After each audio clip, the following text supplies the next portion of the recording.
Look, he was so happy. From New York City, they were so happy to have grass. he took a picture, framed it, but now he progressed from that and he said, why are we having grass here? It's not native. Let's double dig and let's create this. It's 9 o'clock. The mechanic just got here. He took off the old part. He's looking at it. You can definitely tell how it's been blown out. He's got the new part. Hopefully it won't be that long and we'll be back on the road. Saying goodbye again. Bye. Everybody say bye. Bye. Here's that wonderful bridge we hiked up the other day. We are back on the road.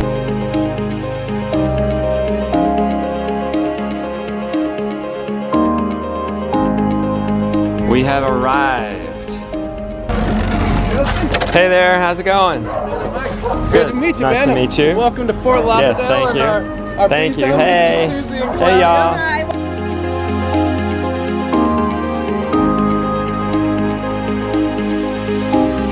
Let's check this backyard out.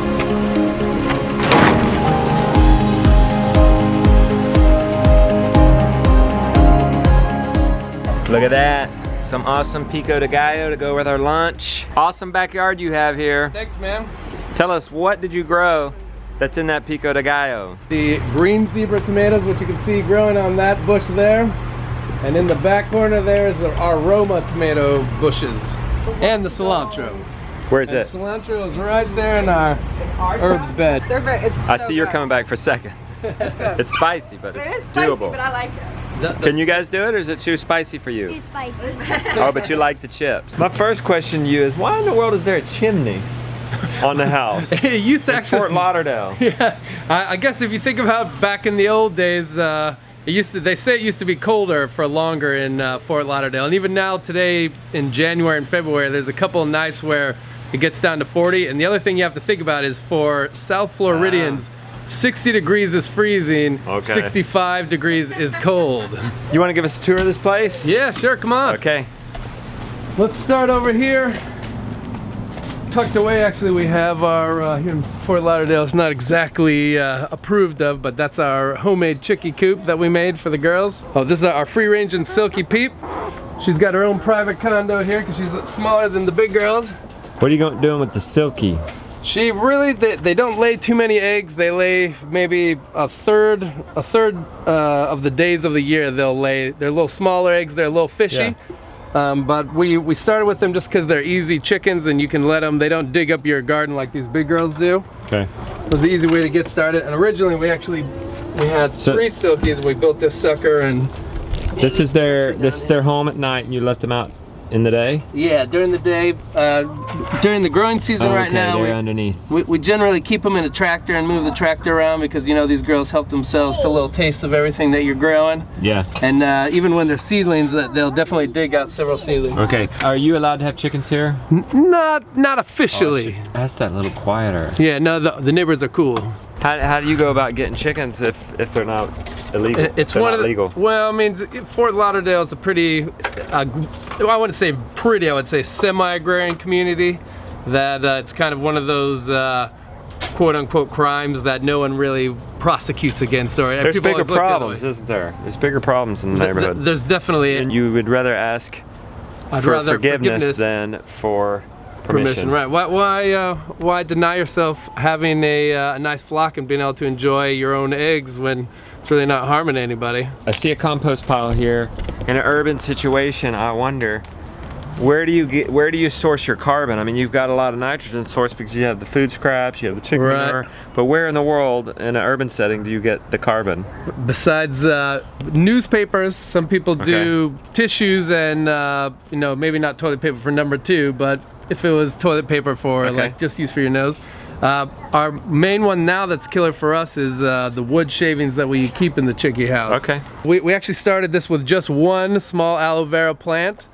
We found actually here the perfect microclimate. Aloe veras definitely like to not get too wet. We don't ever water these, and the humidity and the moisture in the air here in South Florida actually takes care of them. You can see that our aloe vera have done so good that this one's blooming. I never saw aloe vera bloom until till I got these guys, and then we actually pulled the pups. You can see in this one here there's quite a bit of pups, and we'll actually separate them each into their own pot so that they'll end up being this large size here. These ones we got to break apart. The trickiest part is when you put them into their own pot, if they get any wet at all, they start getting brown and they might not make it. You got to keep them dry but humid. I guess it seems they seem to love it. Here in South Florida, it's mostly sand. There's good drainage, but you know, veggies don't grow well here. Native plants do, but obviously we have a lot of vegetables that are not native. So the easiest way to get started is just build some raised beds. That's what I always tell people, because then you can put your own soil in it to get started. You can just even get it at Home Depot, something decent. And then as time goes on, we just keep building the soil. We do the no-till method here. So that way, as each season goes on, it gets better. In between seasons during the summer, our chickies, we let them scratch on there on one of the tractors, and they actually kind of turn it all up, which I know you know something about. What do you have planted in here? This guy here is actually our two Roma tomatoes. We had some lettuces and some kales, but we harvested a bunch of them, and then after a certain amount of time, aphids will inevitably get any kind of leaf vegetables like kales or lettuces down here. It's just a problem because since we never have a cold season, nothing ever dies here. So the key is just matching the right plant to the right time. And if we notice an outbreak, we use neem oil for whitefly, or like a sticky pepper spray that's like a pepper spray with soap in it, and that keeps aphids away. All right. What do you have in each bed? Just go around each bed and tell me what you got in each bed. So these are two Roma plants, one blooming pineapple and two younger pineapples. The blooming one's just over 2 years old, and the younger ones are about 6 months old each. Then the rest is filled with arugula. Next to that we have two very mature pineapples. You can see that the color is fully changed in the brown. We almost gave up on those guys, but we're glad to see that they're actually growing pineapple. This year, for whatever reason, has been my worst year for lettuce ever. Normally I kill it with lettuce as long as you start around here in January or February. So I have a little bit of lettuce and a little bit of cilantro. And then a few weeks ago I put in some new seeds, so you can see those seedlings are coming up right there. Most of that bed is filled with a Everglade tomato, which is a native that some people consider invasive because it's such a big grower, but it actually is great. The tomatoes on it are sweet like candy. Below it I got a little Swiss chard and a new sweet potato plant that I just pulled a slip off of one of our old sweet potatoes, grew it inside for a couple weeks in the windowsill, and then planted in there. So by the end of the summer that sucker will be cooking and probably taking up most of that bed. Next to that, this year was the first year I always like to try a new tomato every year, and these are green zebra tomatoes. It actually looks like you're dealing with a lot of non-ripe tomatoes, but you can actually see there's one down there where the color changes to a yellow, like a deeper yellow, and that's how you know they're ready to go. Rosemary, garlic chive. I have some carrots growing in the bottom there. I did a mix of rainbow and kind of stubby Parisian carrots. And then this bed here is another Everglade tomato that I actually have, even though I try to rotate crops, I break the rules and always do Everglade here. Look, I can see that one of the dinos got a bite on their way back to the tractor tonight. They got a 2-year-old basil plant still going strong right by their door. And we've got a seed starting area here. They've started the seeds. They have some herbs there, but they've also got some pots here. What are you guys doing? Playing in the sand. It's like a huge sandbox, but no corners. You got the whole yard.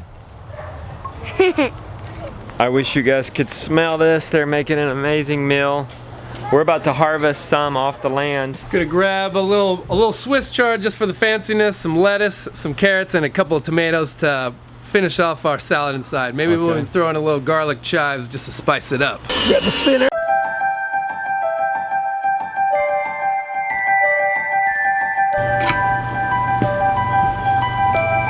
Grabbing lettuces.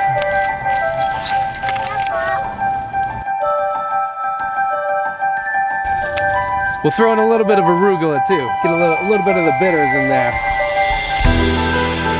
Cut a couple of these garlic chives to throw in on top. So Mike, why not just be normal and have a backyard with grass? Well, two reasons. For one is that that's just boring, and well, that's just not as enjoyable. And gardening is kind of my zen, and it's a good way to connect with my 3-year-old daughter and kind of show her important way my mother taught me about gardening when I was young. So it's a way to pass it on. And then two, if you want to think, you know, responsibly here in South Florida, to have like a backyard full of nice green grass actually costs a fortune. You got to do a lot of irrigation, way more than you should, and the amount of chemicals you got to dump into the ground just isn't good. Especially with our the reefs off the coast, they've actually figured out that a lot of the problems with the reefs have to do with people fertilizing their lawns. That goes right into the water table here in South Florida and right into the ocean. So. It's just the better way to be. Brings in pollinators like butterflies and bees, and obviously we all know we need more bees. So, and then you get to enjoy the fruit of your labor and enrich your family and friends with healthy vitamins you grew yourself. You want to hop, pull some carrots out? Yeah. All right. Yeah. And Mama will eat all of them. And then we'll eat all of them. All right, everybody, come on, we're getting dinner. Reach down in there a little bit and pull one out. They're not giant, but they are healthy and they're fresh. They're healthy. You want to pull one out, sweetheart? Yeah, and Mama can eat them. Oh, nice, you got 2. Here. Tasty. It's tasty, that's right. Nice. Oh, here's the Good big job. fatty right here. Cloudy, pull this one out. Pull this one right here. Put your hand right here and pull this one out, Clouds. Oh, that's a fat one. A fat one. Two more, Papa, 2 more. 2 more. So we wanna. You throwing some tomatoes in the dinner too? Yeah, do some of these green zebras. Ripe and ready to go. Get the first round of dirt off your carrots before you bring them inside, so your wife doesn't kill you for messing up her sink. Dump these off at the worm farm first. So one thing I love about keeping worms is that if we can't eat it, then the dog can eat it. If the dog can't eat it, the chickens can eat it. If the chickens can't eat it, then almost every time the worms can eat it. So I got this back in December. We started with a buddy of mine gave me maybe 6 or 7 worms. You can see already, you can see these small baby worms, as my daughter calls them, the kitty worms, just wriggling around in there. And then nobody can get by without this, the old salad spinner.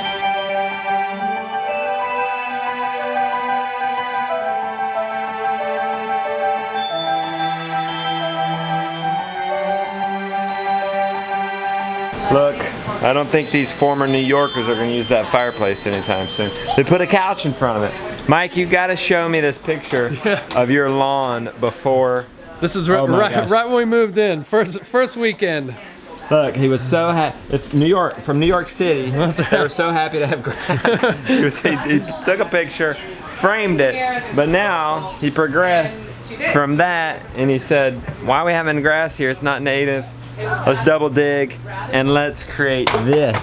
It's pretty to look at. You can eat it, and it's a fun challenge each year to see what you can add in and grow and how you can get it better. So what'd you do with your mower? Mower's actually still sitting over there. It's folded up in a trash can. Sometimes we occasionally mow up front. It's about a 5-minute job these days now. All right. Look at this setup, and it feels so good out here right now. My cup. You excited about that cup? It's got a built-in straw. We've got greens from the land. No. We've got carrot.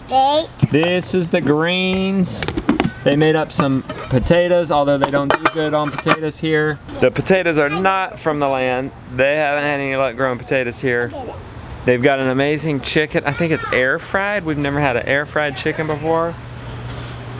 Sounds good though. Look at this evening dinner. It's like we're having a fancy outdoor dinner right now. Grown right there. That's right, semi-farm. You like that? Yeah. He's liking that chicken, guys. That air fried chicken. Tastes like fried chicken, but much healthier than actual fried chicken. Yes.